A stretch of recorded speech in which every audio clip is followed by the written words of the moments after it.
জীবনে আর যাই করো, স্বামীর মনে কোনোদিন কষ্ট দিয়ে না। এই যে তুমি যদি তোমার বাপ মার কথায় নাচো, তোমার বাপ মা কিন্তু একটা সময় তোমার দায়িত্ব নেবে না। তুমি যদি তোমার ভাই বোনের কথায় নাচো, তোমার ভাই বোনও এক সময় যার যার সংসার নিয়ে ব্যস্ত থাকবে, তোমার কথা কেউ ভাববে না। সংসার ভাঙার সময় তোমার মেলা মানুষ উৎসাহ দিতে পারে, আরে সাইডে চলে আয়, কি জন্য পড়ে আসিস, আমরা তো আসি, ওইরকম সংসার করা লাগবে না।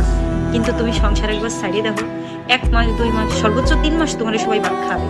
আর সালমাই যদি একটা দুটো থাকে তাহলে তো কথাই নেই। সালমাই আর তুমি আবার সংসারের সবচেয়ে বড় বোঝা। ওই মিষ্টি কথা কওয়ার সময় তো বাপ মা ভাই বোন আত্মীয় স্বজন সবাই কয়, কিন্তু একটা মেয়ের একবার বিয়ে হয়ে গেলে আগের মতো দায়িত্ব কোনোদিনই নেয় না পরিবার। তুমি যদি কামাই করে খাতে পারো, সংসারে মেলাটা হাত দিতে পারো, তাহলে তোমার দাম থাকবে। কিন্তু তুমি যদি শূন্য হাতে বাপের বাড়ি পড়ে থাও, তোমার পরিবার যতই ভালো কোনোদিন তোমার দায়িত্ব নেবে না। এটা কেউ নেয় না।